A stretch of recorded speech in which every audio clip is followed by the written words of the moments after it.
Should I send it to your email? I didn't get it. Maybe it went to spam. I don't know. I'll send it again. Yeah, I got the You last time you sent it, but not this. Okay. you So you've been at AOL, right? yeah, Yeah, I know send. Alexa wants to say it. Okay, so somebody send it to Alexa. What's Alexa's email? Alexa, Bryn, at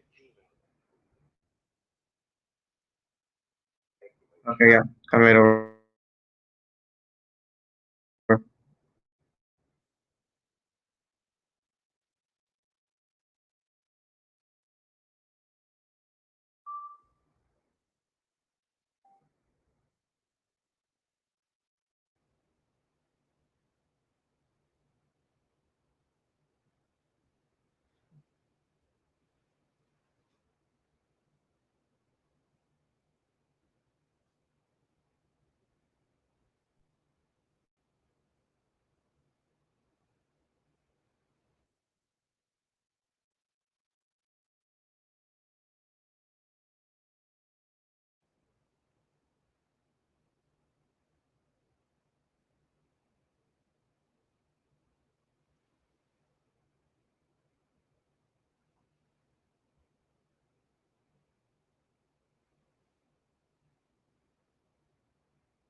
Okay, it's showing that it's live. So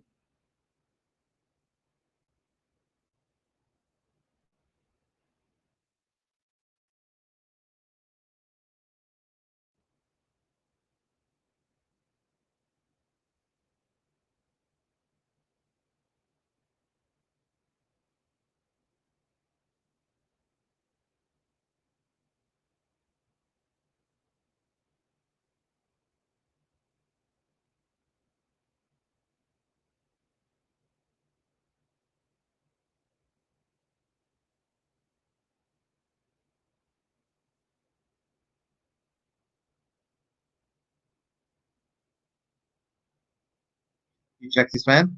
Maybe it went there because I just sent it twice.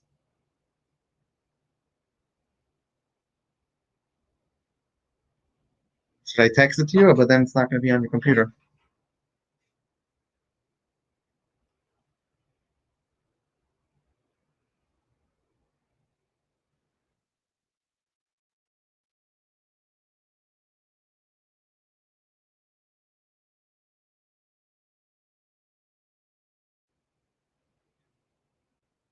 Yeah.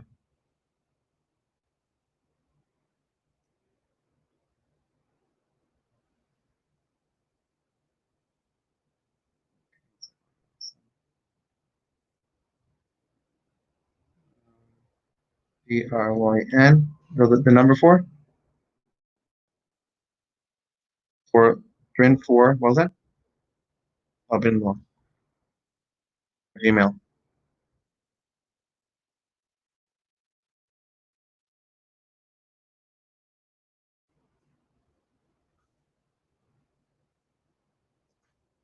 Sent. Okay.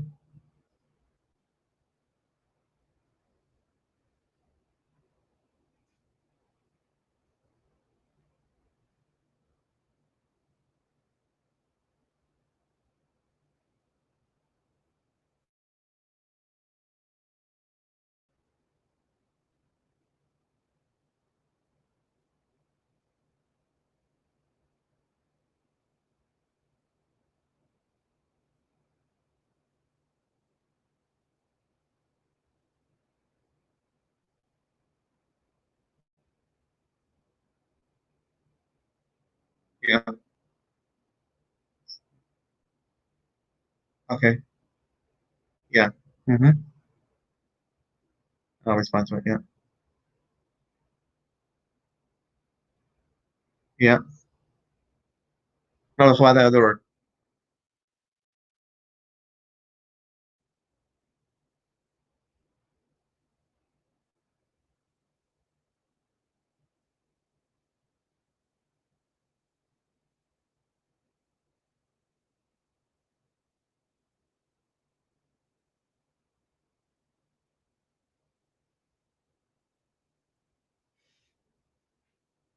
Yeah, here it is. Here's your message, and I'm responding with the link right now. Send.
Ah, there we go, Usher.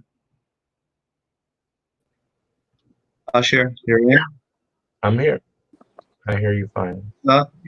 You there? Okay. Here we go. Now waiting for Barry. And we're back on and we're live.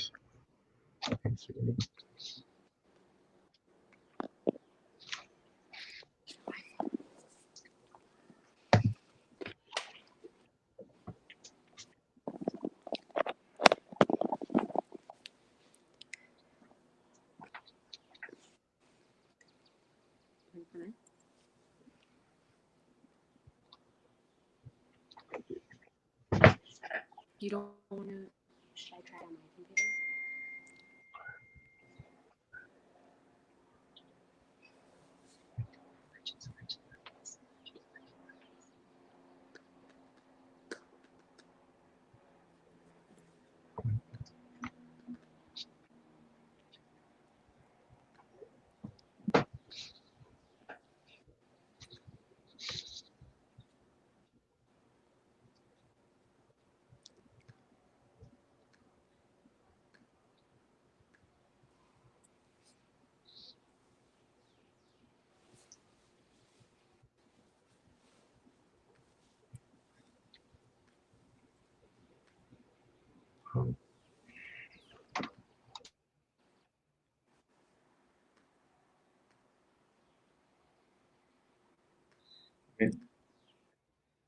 I'll call Barry. I'll walk him through it.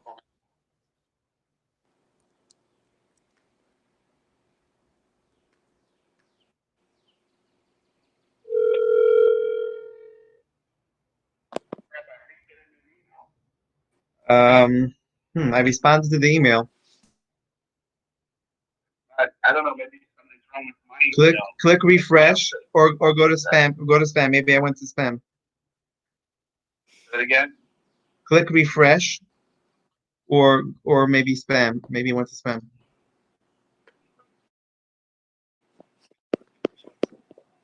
My mom just asked me to stop doing that. Stop what?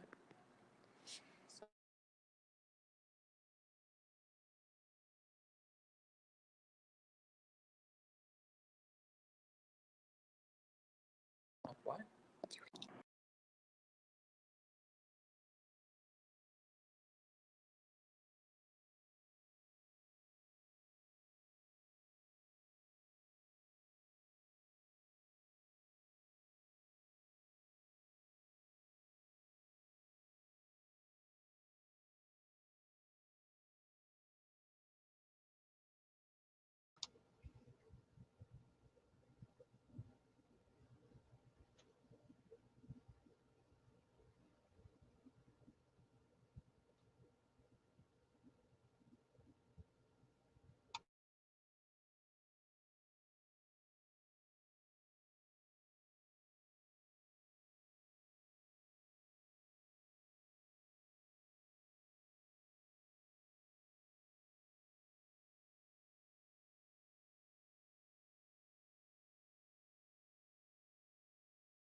Why is she?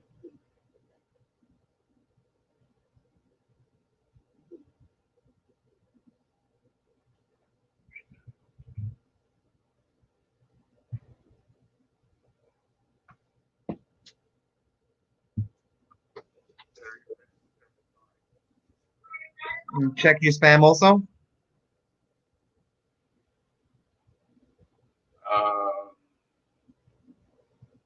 It's on empty, my spam. I can't send you an email. I think there's something blocking the email. I'll send you a text now, but then you can copy the text if you want. Send you a text to your phone. Okay. I think the stock for Zoom just went zooming very high, you know? Yeah, I think so. Your brother. Zoom has been having problems all week. Yeah.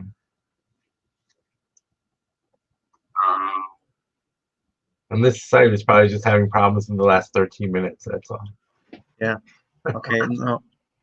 No, we're on and it's live. It's working. Okay.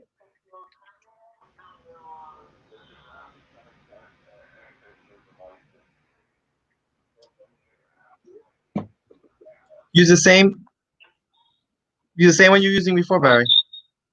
Same browser.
Okay. No, add to the screen.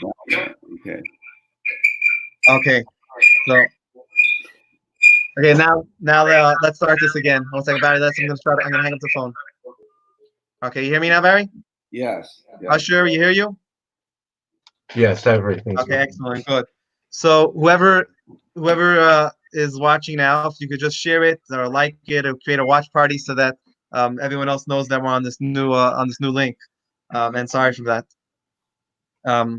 Someone just told me there's no sound, but I think it looks like there is sound. No, could you hear me, Barry? You can hear me? I can hear you. Okay, so I'm guessing that was their issue. Again, I want to thank everyone for joining us, for remembering Rabbi Bryn, and coming here tonight. Unfortunately, this year this is going to be the first time that we're not having a physical event, as food is always an essential component when it comes to remembering Rabbi Bryn. Of course, we can all eat from the comfort of wherever we are, and of course, we're going to say l'chaim. What I mean is that part of remembering Rabbi Bryn and part of honoring him is by sharing food and inviting others to partake in that food. And but there is an advantage. There's always a bright side to things, and that is that even people who usually can't be joining us, people who are too far, could this year join us. Is anyone who else wants to share a few words? Please send me a message, and I will send you the link to to um, to join us over here, and you could be live as well. Um, I guess Barry, you'll start, and we'll do that. We'll say another chapter till him after for whoever didn't hear us before. But Barry, go for it, then we'll break it up that way. Well, I was explaining to me about Rabbi Bryn being a very special person because he was able to connect with everybody. For those that know, like Dale Carnegie, he just was not a judgmental person. He understood human nature and human frailty, and he was able to show love for everybody. It didn't matter, by the way, whether you were Jewish or not Jewish, even animals, dogs, cats, whatever. He loved everything and everybody, and he felt everything was God creatures. I remember one time I was visiting him in the hospital, and because I dive, I was showing him underwater pictures, and he was just so amazed about God's creation in the water. So he has a special place in my heart. I have a sitter. I pray every day, and I have his picture with the Rabbi on it. So I don't know if you can see it, but to me, he's always very special in my heart. We've had some really great stories. I talked before, so I don't know if somebody else wants to say something, Usher. And I saw maybe Alexa came on, so I don't know. If there's anything you want to add, Barry, before we speak, please feel free. Barry, not everyone heard you before. Not everyone heard you before. Huh? I don't think people didn't hear you before. There was an issue with the class. My favorite stories, I mean, some of my favorite stories, we talked about the food, how he would go and go to different places to make sure every thing that he wanted, like this place had the best knish and this place had the best gefilte fish. And we would have Chinese night and Italian night for Shabbos dinners. And he just made everything very interesting. His sense of humor, I remember, because I'm a lawyer and I do some criminal defense too. And I remember one time that I have where I live, it's a complex. You have to get permission to enter. And somebody was banging on my door, and I didn't know who it was because the guard didn't call. And there was a guy in a full suit, somebody that drives. And I'm looking at this guy with a hat and a black suit, and I'm looking at him, and he says, "Are you Barry Snyder?" And I go, "Yes." He goes, "Well, my boss wants to see you." And I'm like, "Your boss?" He says, "He's outside in the car." And I step out of my door, and I see there's this tinted window, black limo, Cadillac. And he goes, "He wants you to get in the Cadillac." I said, I'm not getting in the car with anybody. It's not for me. And all of a sudden, the door swings open, and there's Rabbi Bryn, and he's dressed up for Purim. "Come on in, have a l'chaim." And what he did is he rented a limousine so he could go around to different places and have l'chaim with everybody in the community. And it was really amazing. So kind of like when Rabbi Keeman went around with his Corvette, but I thought it was really, really nice. And I think the other thing about Rabbi Bryn was how all the kids, he was like a Pied Piper. All the kids loved him. They surrounded him. He made learning fun. He used to keep a water gun on his desk, and if the kid gave him a wrong answer, he'd get squirted. So, and the kids loved it. And I remember we had a board meeting coming up, and the kids were begging us not to have the board meeting so they can continue learning with Rabbi Bryn, which when I went to Hebrew school, we never had anything like that. We did, it's great, we can get out early or something, but he just showed love for everybody. And I think that's the biggest thing. How many people do you meet in your life that are not really judgmental. And one time I remember that he said something to somebody, and he yelled at him. And I've never heard Rabbi Bryn really yell. And I called him on it, and I said, see, even Rabbi Bryn loses his temper, and lost it. He turned around. The guy, of course, was gone. He turned around and he starts laughing. I mean, a completely different emotion. And I was shocked. He says, Barry, I'm not angry. But sometimes you have to tell something to a person in a way in which they understand it. And the other thing that was very big, and I'll end with this about Rabbi Bryn, was I think it's a Jewish trait. A lot of Jewish people, we like to tell people what to do. We have opinions. You say you have 2 Jews, you get 3 opinions. And one time when someone was saying something to someone else, Rabbi Bryn said, you don't have to tell anybody what to do. If you just act the way you should and behave in a way that you should, then that's sending the message. It's not what you say, it's how you do it yourself, how you hold yourself. And I also just want to say he was one of the most courageous people that I've ever met, whether it's going through all his illnesses or anything, but he would never let a friend down. And actually, I'll leave with this one other story that's very, I don't really share with a lot of people, but it's a very big story, very unusual story, a Rabbi Bryn story.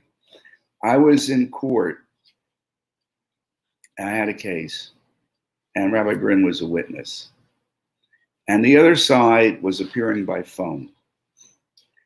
And anybody who knows anything about the court system knows it's a very formal procedure in court. Everything is recorded, everything is documented. So when you walk into court, you have to make an announcement as to who is there. And it's not just me. You have, the judge, you have the court reporter. So there's numerous people that if somebody makes a mistake and forgets to announce somebody else will remember and say it. Well, we started this hearing, and a person got up and started to say things that were not exactly true. And Rabbi Bryn, not knowing, protocol necessarily, just spoke out and says, well, that's not true. And all of a sudden the person on the phone was frantic because that person heard the voice and realized that Rabbi Bryn was there and started screaming at the judge, why did you trick me? Why did you trick me? Why didn't you tell me that Rabbi Bryn was there? Being embarrassed about what was said. But the interesting thing was that there was no trick, but it was just amazing that nobody or everybody forgot to announce his presence. It's really unheard of. I've never seen that happen in court before. So there are always little stories about Rabbi Bryn, how he's done things and helped people, and in the flea market, other places. He was like a Pied Piper for the children. And there were a lot of children that would have never had a bar mitzvah. A lot of people would never had a marriage or even a funeral if it wasn't for Rabbi Bryn.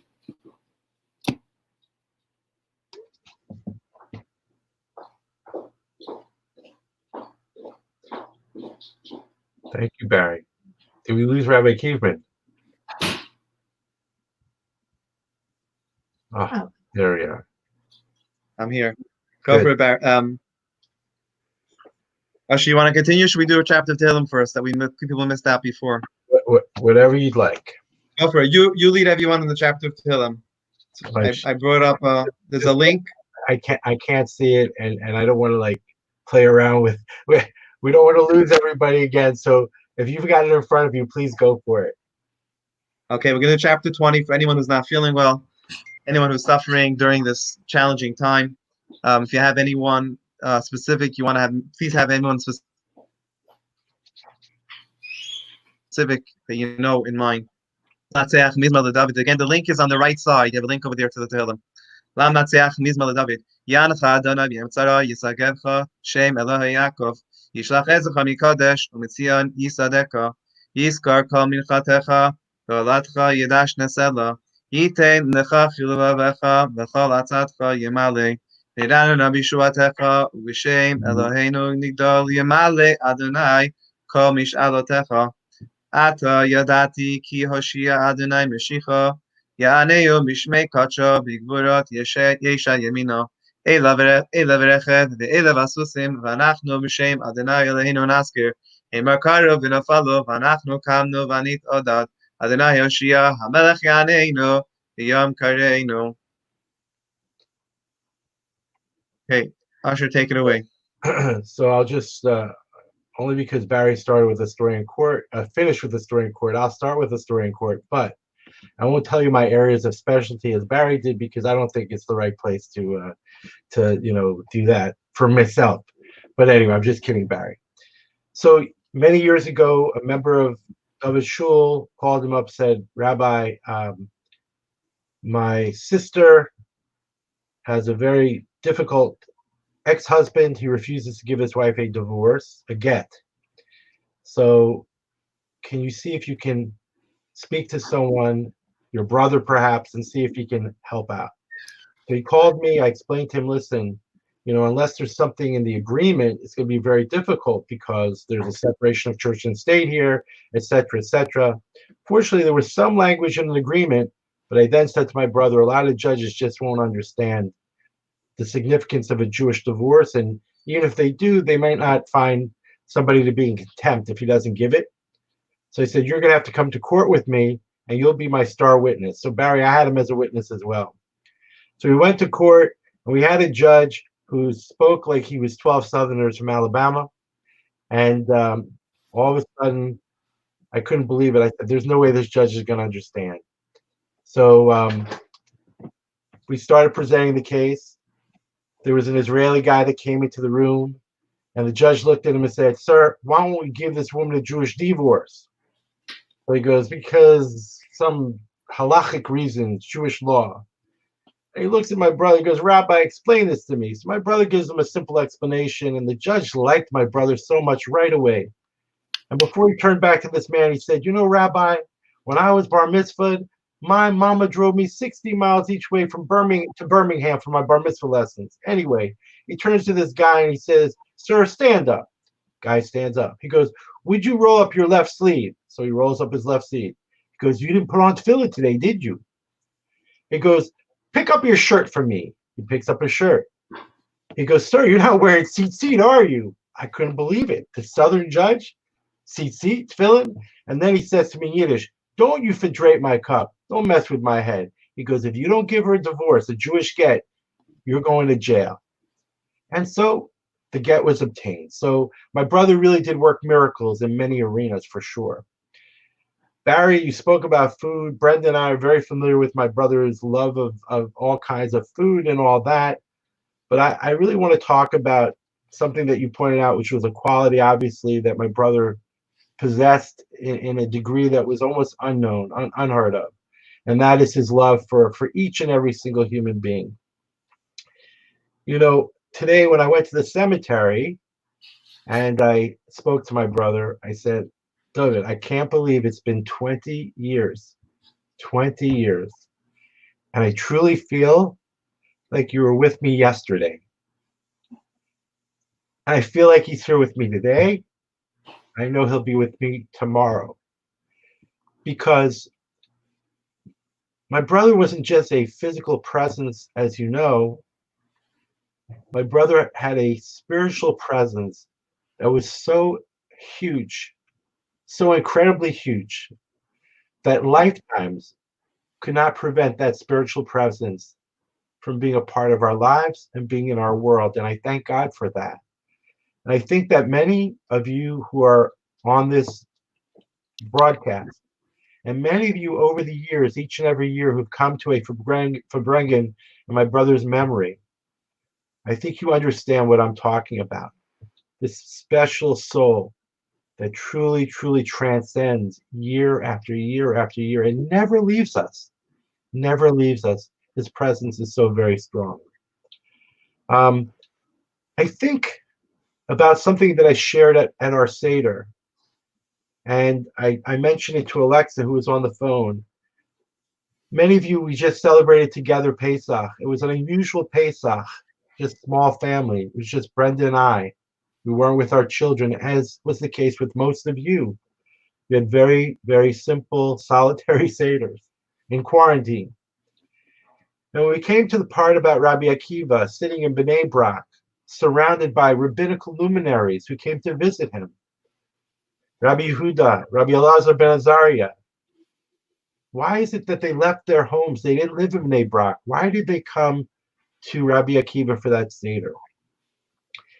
And historically, I understand that this Seder that took place for them was after the destruction of the temple, the Churban Beit HaMikdash. And they came to Rabbi Akiva because they knew that Rabbi Akiva, who went through many difficulties in his life, and certainly my brother had his share of health problems and major, major serious difficulties in that regard. They knew that after undergoing something so serious and so devastating, the only place they wanted to be, the only place they could be, was with Rabbi Akiva, who is known to be the most optimistic person, even under the most difficult circumstances. When he walked on the Temple Mount and he saw foxes roaming around where the temple used to be, and they were crying, Rabbi Akiva said, I see one day children will be playing here. Old people will be sitting on these benches covered in shade.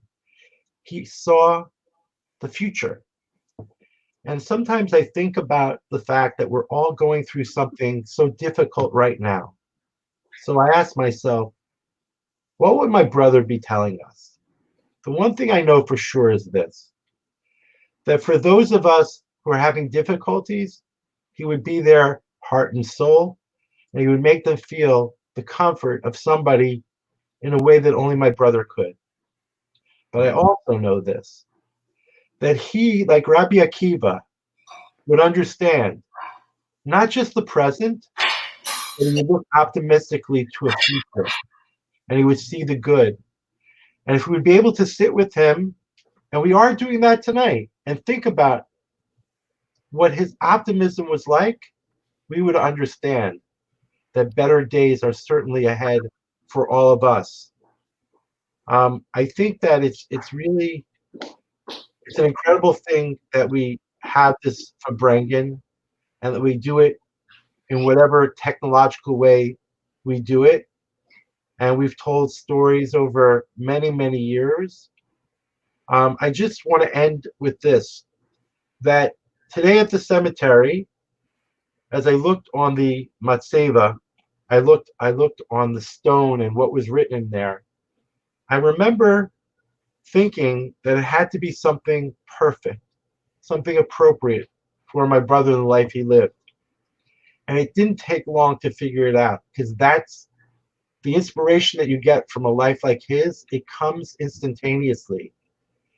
And I thought about the words that were spoken about Aaron, Moshe's brother. Aaron, who is known as really, he was the most beloved person in Klal Yisrael. He was someone that was a peacemaker. He was someone that brought peace to everyone's home. And about Aaron, it's written in Pirkei Avot, he was an Ohev Shalom, a lover of peace, a Rodev Shalom, a pursuer of peace. He was an Ohev et Kol HaBriot. He loved all of God's creations, Mekarvan LaTorah, and he brought him close to the Torah. He brought him close to something sweet. And that's what's on my brother's matzeva. So at the end of the day, truly at the end of the day, everybody writes their own epitaph. And I can think of nothing more fitting than the description of Aaron, which applied to Dovid, which we all know. The stories are in abundance. And I'm just so grateful that he's present with me today, as yesterday, as 20 years ago, as he will be tomorrow and in the future. Not only for me, for my family, we get such strength from his memory. And I hope that all of you that are here listening also get strength from his memory, because it's not cliche when you say to somebody, may his blessing be a memory for you and for your family. If there's any truth to the life that he lived, it's that you were all his family. He had his nuclear family, but you were all his family. And I hope that his memory will be an inspiration for all of you and a blessing for all of you and your family. And know that he would be looking to a beautiful future post quarantine, post coronavirus. And let's think about that and the good things that are yet to come.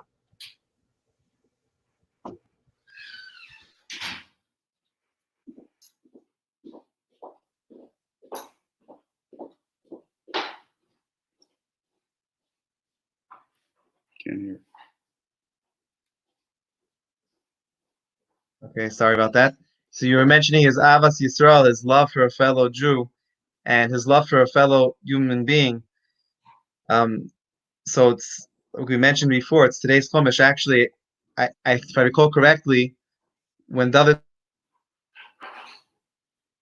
passed away, it was a Thursday. It was like this year, if I recall correctly. It was late afternoon. I remember I was in the hospital earlier that day, and I got back to then the office was in the California Club Shul in the California Club Mall, and there was a woman, and her name was Golda Malinish, and she would call every single day to get an update of your brother. Um, there were so many people that would call every day then to get updates of what's going on. The people felt a brotherly love to him. They felt like they were so close. Golda Malinish was double his age, but she felt tremendously close to him. And she calls me up and she says, "I feel something is wrong. Something is wrong. Tell me what's going on." And there was a click, and I remember Rachel was on the click and told me what happened. Told me this. But that day's Chumash, and it's the same this year. It's today's Chumash. We have the thing you're talking about, Rabbi Akiva. We have V'ahavta l'reacha kamocha, and Rashi tells us that you should love your fellow as yourself. And Rashi tells us that Rabbi Akiva is the one who says that klal v'Torah. This is the number one rule in the Torah, and that's you mentioned that it's said on his matzeva, on his headstone, and uh, Leah and myself were there this afternoon, and at Mount Sinai at the cemetery, and we were speaking about the same thing. Rafa, I think you want to say a few words. Rafa or Alexa, who wants to speak next? Hi Moishi, hi everyone. Hi Usher, Barry. I see. I don't know others that are There's here, there's a but lot of others who are watching on RabbiDovidBryn.org. It's live on RabbiDovidBryn.org. That's where most people are watching. So oh, okay. So um, always remembering David with such love and with such wonderful memories. Uh, my my life literally changed the day I met David. It was my life before David and my life after David. I say that because from the Judaic point of view and the spiritual point of view, my spiritual quest, which I had for a while, for a long while, I was searching and looking. When I met David, it took that turn that brought me closer to my Judaic roots and my Judaic soul and spiritually. So from then on, I've had a very rich Jewish life in many ways, including our times in shul when we started that California Club shul, and up until now that we still have the Beit David shul. But I wanted to quote a couple of psalms, in part because David loved psalms. He was always such a um, fan of psalms and going deep into it. So there is in Psalm 34, in Pasuk 13, it says, Mi hachafetz chaim. Who is this man, this person who desires life? He who loves days of seeing good. That's the text of that psalm. And I read it because that's to me, that represents a lot of what David was in his life. He loved days of seeing good. He just saw good in everything. And this is he's the person who desires life. He was so alive all the time. He loved life. He loved people because he saw good in everything. It doesn't matter what it was. So he impersonated for sure what King David is talking about in this psalm. And there's another piece of another psalm that speaks a lot about David Bryn to me, and that's on Psalm 24, and is Pasuk 6. This is the generation of those who seek Him, Hashem, those who strive for your presence. He represents still today in our generation, when it talks about the generations, he represents that part of our generation to seek Hashem and His presence. And that's a lot of what I got from him, what I learned from him and with him, is to seek that connection with Hashem that is personal, is real, is not this blind faith that you believe because you're told or you think or you read. No, it's the actual experiential connection that when you seek, you find, and it's the two-way relationship, and it's that presence that you feel, but you feel in the same way that you feel life as a reality. It becomes the reality that it is. It is real, and that was a huge um, legacy that I got from David.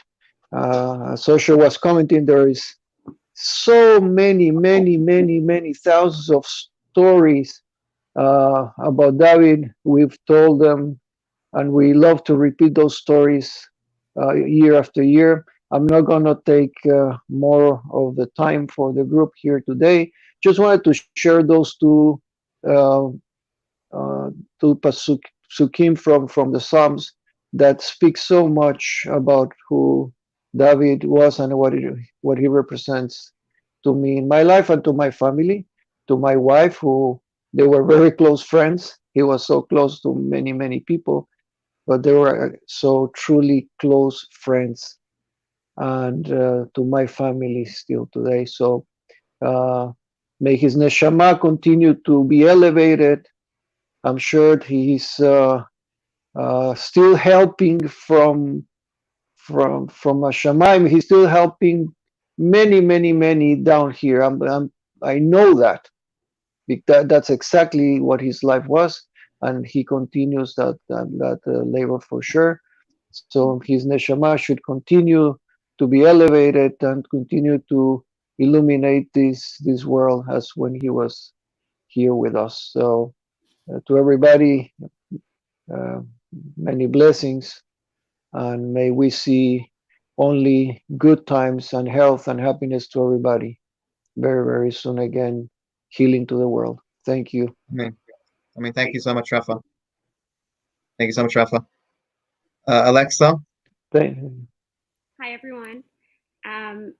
So I just wanted to share something.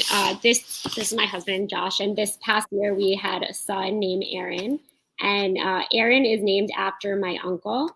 We didn't name him David or Dovid because Josh's brother's name is David, but Aaron is for the pasuk on his tombstone, which my dad mentioned, which is Ohev Shalom, V'rodef Shalom, U'mekarben et Kol Habriyut. He loved peace, he chased peace, and he brought all human beings closer. And so I really see, I hope to see, and I do see in these small ways, my uncle's legacy living on through my son, even though he's only 7 months old. And one of the reasons I see that is just through the excitement and zest for life that my uncle had, and how he did everything with joy and abundance. And one thing I was thinking of this past Pesach, when we were making the Hillel sandwich, is how my uncle used to make a huge Hillel sandwich on an enormous shmura matzah with so much charoset and so much maror, and his face would get bright red. And he didn't care that it was so spicy, but he would just eat the whole thing, and we would all be laughing. And it was just this, he just approached everything like that with abundance. And another thing that I've been thinking of recently is how one Shabbat I was staying at his house, and I was washing my hands before the Shabbat meal, and he said to me, "You put such little water when you wash. You have to put lots of water, more bracha." And that's something that's just always stayed with me. And now whenever I wash Netilat Yadayim on Shabbos, like I put a ton of water, and I think of him just adding abundance, making those big sandwiches, adding more water. And then the last thing, but it sort of like ties into this theme of abundance, which is what he represented for me, is either on the same weekend or on another weekend when I was staying at his house for Shabbat, I was saying Shema like I do every night, and I had always said Shema, and I never said, and I always ended my prayer there before bed. And my uncle taught me Hamalach Hagoah, which was something I had never learned before. And it just added, and he explained to me that it's like a special prayer that children say, asking angels to watch over them. And it's sort of like an extra layer, an extra abundant layer onto the Shema, something that I had never done before, but it really elevated my experience of Shema. And ever since that day, I've said it every night. And now I say it every night with my son, Aaron.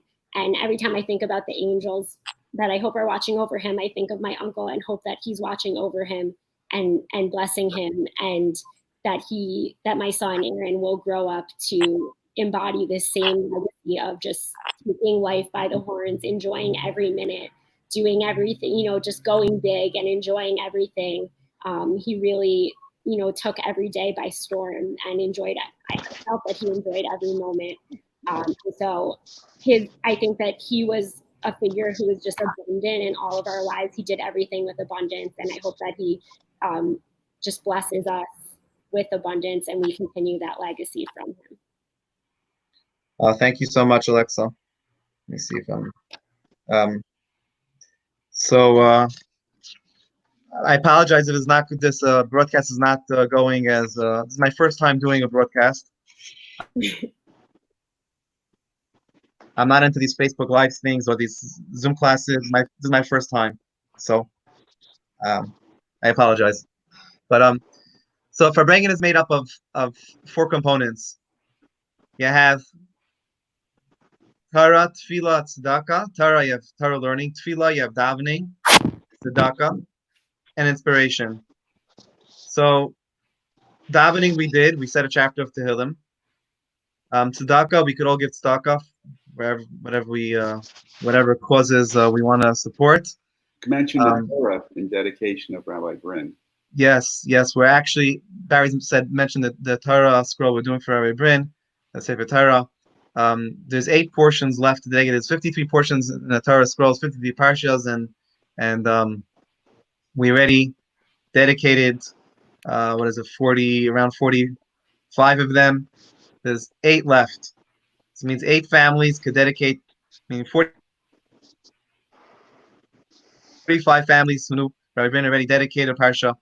Barry dedicated, Usher dedicated, many families dedicated a portion, and there's still 8 more portions available if anybody wants to dedicate. You can go to rabbidovidbrin.org.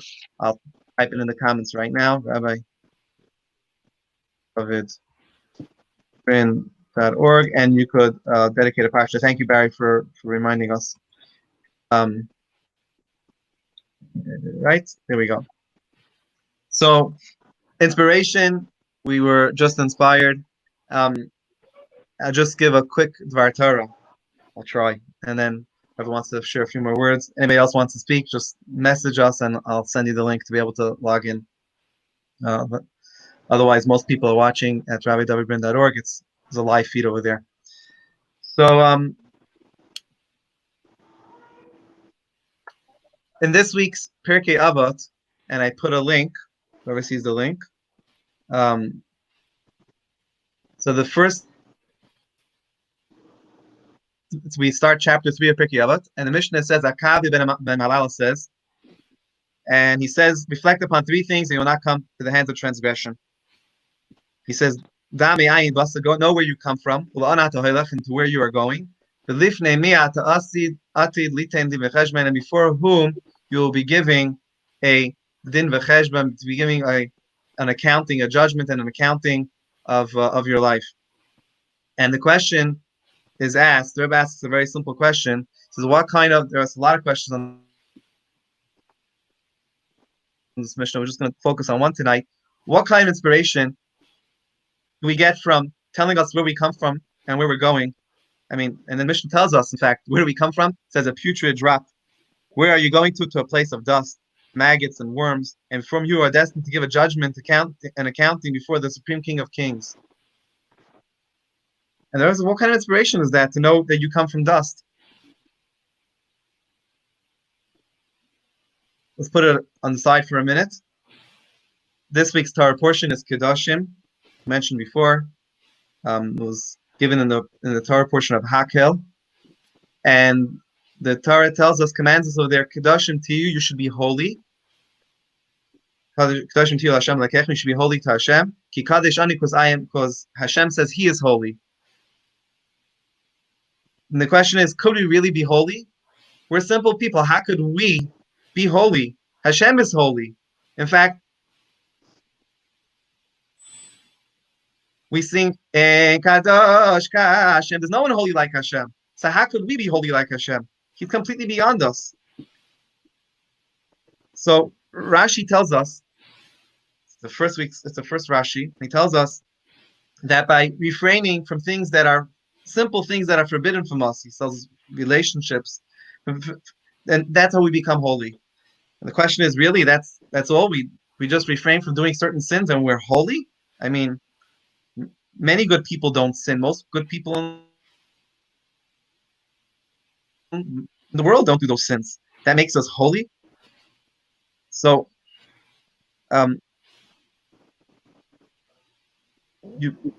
Rafa, you mentioned before the Chafetz Chaim, the pasuk of the Mi'aisha Chafetz Chaim. Well, the Chafetz Chaim explains. He says, "Amakim asher ata omed ad mat kodashu." The place you're standing is considered holy. He says, what does it mean? What is the pasuk telling us? It says the place you're standing is holy. He says, the place you're standing today, don't worry about big things. Don't worry about conquering the world. He says, don't worry about what happened yesterday. What you sinned yesterday, don't worry about that. You're going to sin tomorrow, don't worry about it. Worry about the now. Hamakim asher ata, the place where you're standing on today, he says, make that moment holy. And then he says that if you make the moment holy, the place you're standing on right now, says that's when you're holy. And so the key the Rebbe tells us always to remember is, don't worry about the rest of the world. Don't worry about what happened, what your own history of mistakes, or the mistakes you're going to make in the future even. Worry about right now. Let's do one thing right now. And if we worry about holding ourselves back right now from one small sin, we're holy. And the Rebbe says that, let's take a look back at the words of the Mishnah. The Mishnah tells us, and whoever wants to open it up, the link over there, says, Da me ayin basa, you should know, where you come from, ayin. You know what ayin is? According to Kabbalah, ayin is the level, the sharish of the source of chachma. In Kabbalistic terms, the word ayin says the world was created yesh ma'ayin, something from nothing, or the level of chachma of Hashem, the level of the wisdom of Hashem. It's a very high level, and that's where every neshama, every single soul, that's where it comes from. The highest level of Hashem, from chachma, that's where every level comes. So where do we come from? The person should remember that's where we come from. Where we're going. So the numeric is spelled Aleph Nun. Aleph Nun is 51. We know there's something called the Nun Shari Bina, the 50 gates of understanding, 50 gates of holiness. There's 49 which we could attain on our own. The 50th level we get as a gift from Hashem. And that's why we count the Sphira, we count the Omer every single night, and we count 49 days of the Omer. because there's 49 levels that we could work on ourselves. Every day we work on ourselves another level. The 50th level comes as, if we work on the 49 levels, the 50th level comes as a gift. But then there's a 51st level. And that, according to Kabbalah, is the level of Tchiyat HaMeitim. It's the level when Mashiach comes. We're all going to get the 50th level. That's La'anat HaHoylech. Where we are going, we have to know where we're coming from. We come from the highest source of Hashem. Or La'anat HaHoylech, where we are going, we're going to the time of Mashiach. We should know that Mashiach is going to come, and we're going to have the 51st level. Before whom we are going to give a judgment and accounting. It says, what's the word we use for Hashem over there? Lifnei mi. What is me? Where else do we refer to Hashem as me? It says, Misha Amar V'haya Olam. He who spoke and created the world. You know who Hashem created the world for? Hashem created the world for you, for each and every one of us, and for our mission. And if we remember that we each have a mission, and that's what Hashem created the world for, that mission, then if we constantly remember that, then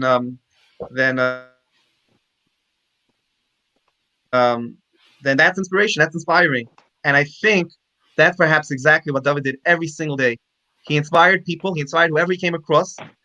He didn't say, "Oh, you're terrible, you know what you just did a minute ago," or he didn't say, "Oh, you're terrible, I know what you're doing tonight or tomorrow." He looked at them as, right now, let's do one more mitzvah. Let's be inspired to be a little bit better just for a minute. And if we do that, then Kedashim Tiyu, then we're being holy.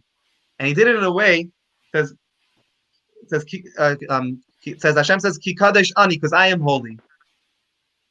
So, the Shlomo HaMelech, King Solomon says in Ecclesiastes, if I'm pronouncing it right, he says, Kedushati lamayla mikdushatchem. My kedusha, Hashem is saying, my holiness is holier than your holiness. He says, what does that mean? The Baal Shem Tov explains, what does that mean? My holiness, or maybe it's Mr. Shemaki, he says, what does it mean my holiness is holier than your holiness? Of course Hashem is holier than us.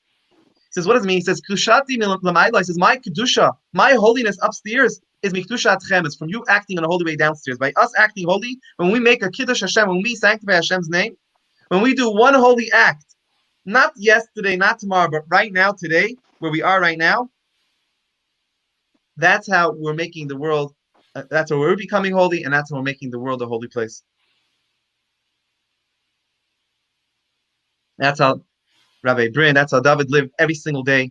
He was a holy person, and he believed in the holiness of every single person he came across. He brought out the best in every single person. He showed them that where they come from is the highest level. The person said, "Oh, I come from garbage." No one came from garbage for him. Everyone came from the highest source. Everyone came, and he let them know that the world we're coming to is the world of Mashiach, and he let them know that they have a special soul within them, and they have the power to be holy people. And so, if we could become inspired to just be a little bit more holy, not crazy holy, just a little bit more right now. Don't push it off for tomorrow. Right now, right here where we are, then we're living David's legacy. Anyone else want to share any thoughts?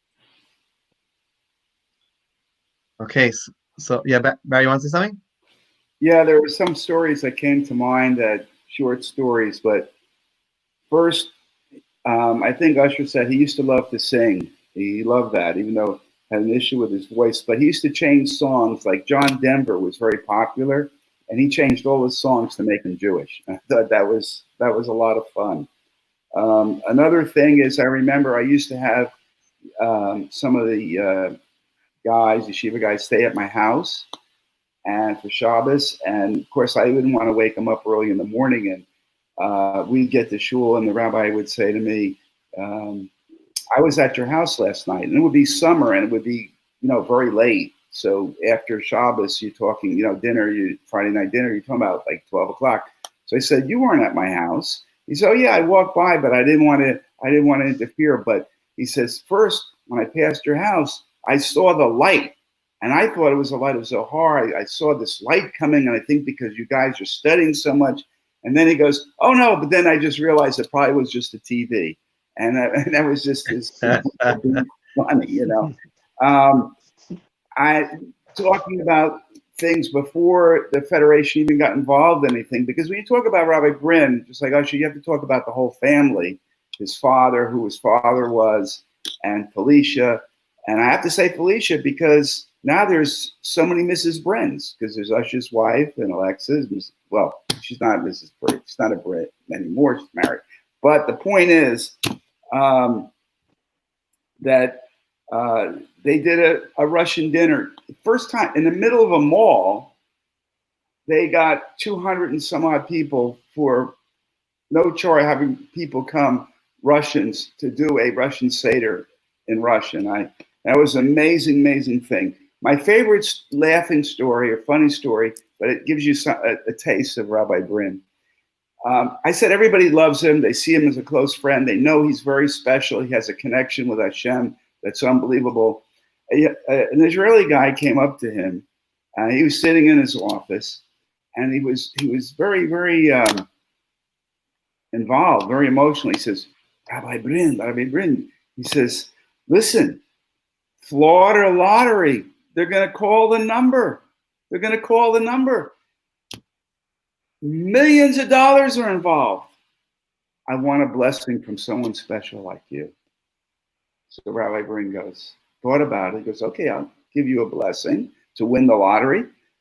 And then he thought, he said, but if I let you win the lottery, he says, how much are you going to give for tzedakah, for charity? You're going to win $20 million. What are you going to give to charity? So the guy says, I don't know. I never thought about it. He says, how about if I give like 5%? And Dovid goes, 5%? I'm giving you $20 million in 10 minutes. You're going to get 20 million and you can give 5%? Okay, I'll go up to 15%. And they started haggling. And Robert said, how much money do you make in a year? I'm giving you $20 million. He said, Rabbi, please, I need the blessing. It's 6 minutes. 6 minutes, they're going to give the name. And he got him up to about 20%. And the guy wouldn't go to 50%. So Rabbi Bryn did not give him a blessing. And you know what happened? He didn't win. So, that was the lottery story. The other story that I love was the skateboard story. After he passed, this young man, when I say young now, relatively, I guess 30 years old, very handsome young man with a nice suit. He came up to Dovid's mother, Felicia Bryn, and he says, do you remember me? And she looked at him and she said, I'm sorry, in my loss, my mind is on the call. He says, well, I just want to remind you that you were the one that threw me out of shul. And she was shocked. She said, I threw you out. Why would I throw you out of shul? And he started to laugh. And he goes, Mrs. Bryn, he says, I didn't look like this when you threw me out of shul. He says, I had purple hair, I had an earring, and I had a skateboard. I was about 17, and I was skating in and out near the shul, in the shul. And you said, what kind of boy does this? No disrespect. Get out of the shul. Get out of the shul. And once I got out of the shul, I was skating in and out near the shul, in the shul. Dovid comes over and goes, that's my mother. Don't listen to her. If you want to come to shul, bring your skateboard. As long as you come, that's what counts. Come all the time. And he says, in all my life, I never forgot that. So that's another story about Dovid Bryn. And one time when I first started going, I go to Friday night and I was, trying to find my way, Friday night service. And a guy next to me, nudged me and said, I'm not sure what I'm doing because I'm not religious. And Rabbi Bryn heard him and he turned around, and you have to understand, this is a big guy, 6, tall, big hat, black hat. And he turns and looks at this guy with his red beard and he says, I'm not religious either, so don't worry. Nobody here is religious. We're all just trying to get a connection with God. And how many rabbis would ever say that, right? So they had a very, very special connection. The other thing that he was always happy. He was always upbeat, no matter what the circumstance. I have in my life have visited many people in the hospital, and I think all of you have, and you know that when you go to the hospital to visit somebody, it's very, very draining. It takes a lot of energy. But I will tell you, when he was in Mount Sinai, New York, and I would fly up to New York just for the day to see him, which is, for me, is very, very tiring. But when I got there, spending time with him, I was like completely energized. It was just the opposite. I felt this great, I don't know, energy from just being around him. Another funny story is when he was looking for a shidduch, and finally he found Rachel. He was very happy, but when he was looking for shidduch, they used to tease him and say he thinks he's the electrician because he's looking for all this spark or fire or something. So they called him the electrician. Usher could tell that a little bit better, but those are my stories that I remember. He would have people sleeping in the shul. I remember one time I bought him, I couldn't stand it because I said, look, you got to go out, you got to look presentable, you got to meet people. And he had these shoes, they were disgusting. And I said, here, I'm taking money out of my pocket. Tomorrow, go and buy a pair of new shoes. So I was looking forward to seeing these new shoes on Rabbi Bryn. I get there tomorrow. He's wearing his old crummy shoes. I said, what happened? I gave you money. He says, no, but somebody came in and they needed the money more than I did. So I gave them the money for my shoes. And so that was Rabbi Bryn. He always, whatever he had, he would give to others. The amazing thing that strikes me even today, how many of us have our health and our energy, so to speak. And here was a man that really, he didn't talk about it, but he was legally blind. He had major health issues. I think he had 17 open procedures. And this is a man that would get up 6 a.m. He would make a minyan.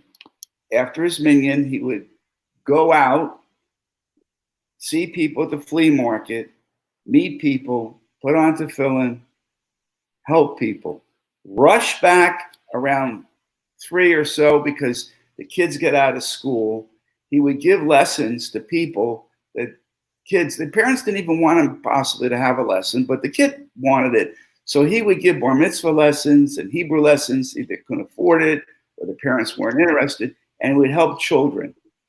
And then after that was time for Mincha Ma'ariv. He did that.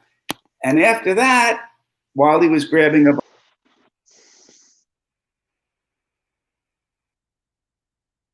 problems, financial problems, emotional problems.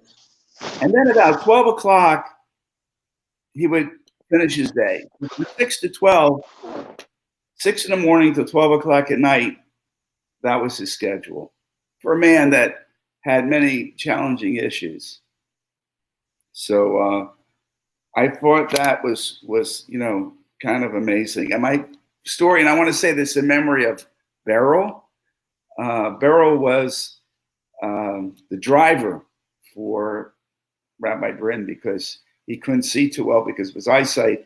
And so Beryl, who also could use help, was a mutual thing. He would help Beryl. He had his famous Camaro that he loved. And one day Beryl wasn't around and I wanted to spend time with Rabbi Bryn. And he says, well, I really like to see Usher. So he said, listen, I could be your driver. Don't worry, I'll drive you over to Usher. So I go and I driving him and my sense of humor, and I say, can I ask you a serious question, Rabbi? I said, who do you think is a better driver, me or Beryl? And just as I said that, I made a left and I cut off a Hollywood police car and we got pulled over. And he says, do you really want me to answer that question? But we did make it to Usher's house. So just wanted to share that. Thank you. Thank you so much, everybody, for joining us tonight. Let's try to do an extra mitzvah, like we said. let's constantly not just be inspired for ourselves, but do whatever we could to inspire others to keep, to not just to keep the legacy. I mean, a little bit, just will surely merit very soon to bring Mashiach and to once again see Dovid in all his glory very soon. Amen. Thank you, everyone, so much for joining. Have a good night. Thank you, Rabbi. Pleasure.